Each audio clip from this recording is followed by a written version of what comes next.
August 10th, 2019. The most guarded prisoner in America is found dead in his cell. His suicide watch had been lifted. His cellmate was gone. The guards were asleep. And the cameras weren't working.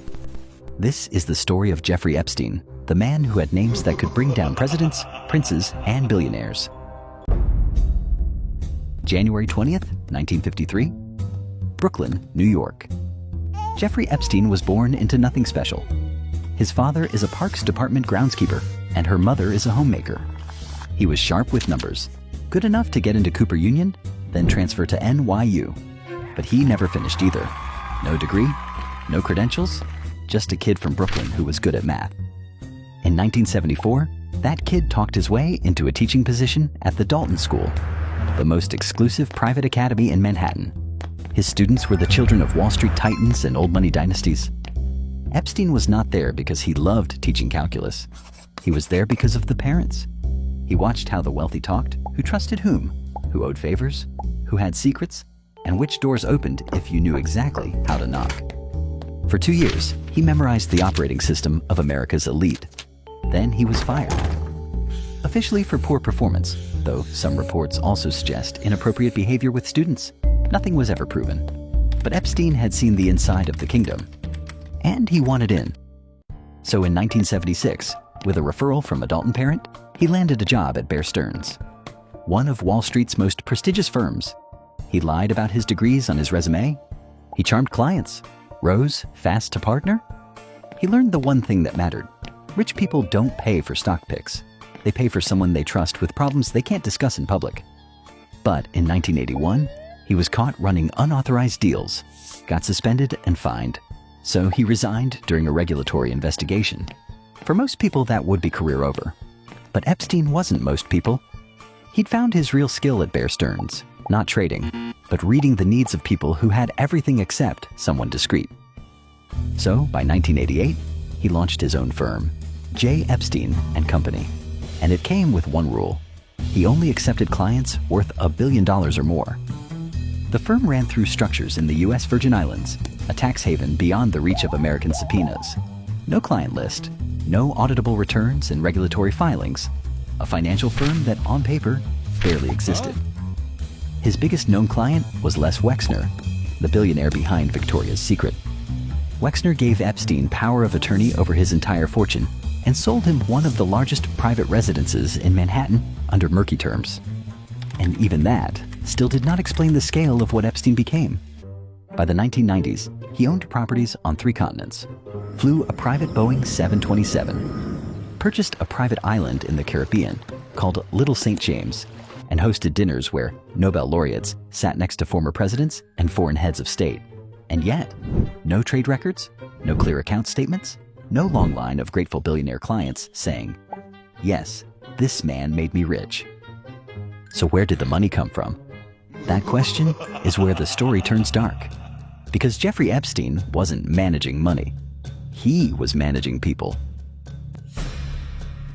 Here's what the operation looked like from the inside. Teenage girls were brought to Epstein's mansions in Palm Beach, Manhattan, and on his private island. They were told it was for massages. They were paid a few $100s, and then they were told to recruit friends. Each friend earned them more money. A pyramid scheme built on children? But here's what most people miss. The abuse wasn't the end game. It was the tool.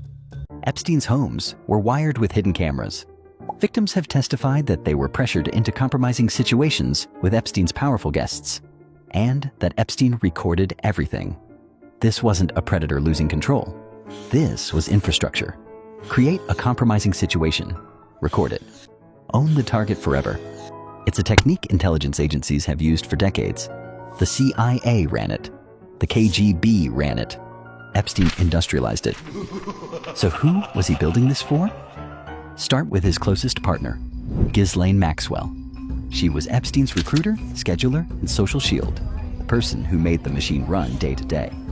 But Maxwell wasn't some random socialite. Her father was Robert Maxwell, a British media mogul and an alleged Israeli intelligence agent, Mossad. When he died under mysterious circumstances in 1991, he received a lavish funeral in Israel. The Israeli Prime Minister, the President, and 6 intelligence chiefs attended. The daughter of an alleged spy became the operational engine of a blackmail operation. That's not a coincidence. That's a hiring decision. And the connections radiate outward. Les Wexner, Epstein's biggest patron, co-founded the Mega Group, a secretive network of America's wealthiest pro-Israel businessmen. Then there's Ehud Barak, Israel's former prime minister. He was photographed visiting Epstein's Manhattan residence dozens of times, even after Epstein was a registered sex offender. Does that prove Epstein was working for Israel's intelligence? Well, we can't say for sure. But what we can verify with absolute certainty is we're sponsored by Incogni. Last month, I got a text from my bank saying there was suspicious activity. Click here to verify your login. I knew better and ignored it, but that's the trick. Scammers don't need to hack you. If a data broker already sold them your name and number to make the message convincing. Same goes for the random data breaches you read about from companies you've never even used. Your info's in there because a broker had it on file. Incogni contacts data brokers directly and legally forces them to delete your information automatically.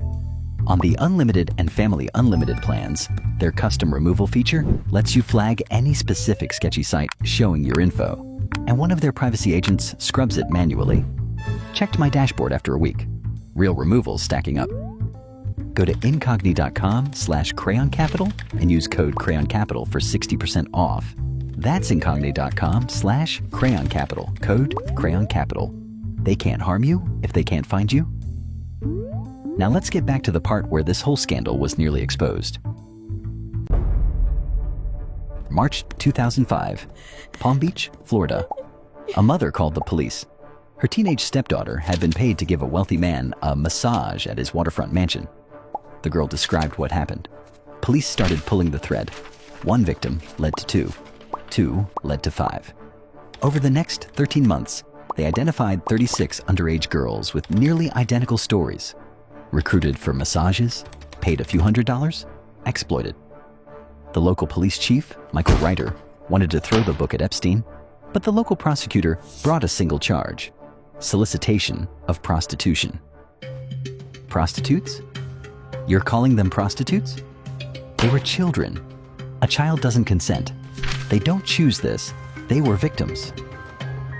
He escalated the case to the FBI. FBI agents spent a year building what should have been an airtight case. Dozens of witnesses, mountains of evidence, a 53-page draft indictment. This was going to trial. But then Epstein did something that changed everything. He didn't hire lawyers to fight the evidence. He hired lawyers to make the trial disappear. His legal team included Alan Dershowitz, one of the most famous defense attorneys in America, and Ken Starr, the man who'd investigated a sitting president. You don't want this trial. You really don't want what comes out in discovery. Think about what discovery means in this context. If this case went to trial, every name in Epstein's contact book could be dragged into the light. Every powerful person who visited that island. Every tape. The federal prosecutor handling the case was a man named Alexander Acosta. And Acosta folded. The deal he accepted was breathtaking. 2 state charges, not federal. 18 months in county jail, not prison, and 12 hours of daily work release, 6 days a week. Epstein could leave jail every morning and come back at night. It was barely a sentence at all. But the most outrageous part? Every unnamed co-conspirator got blanket immunity. The victims weren't even told about the deal until after it was signed.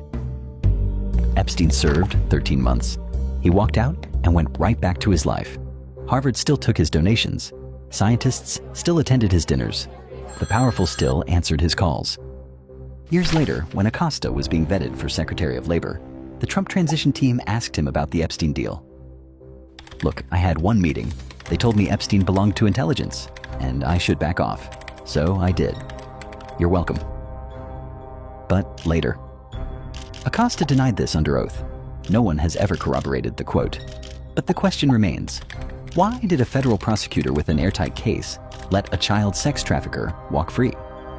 Whatever the answer, the result was the same.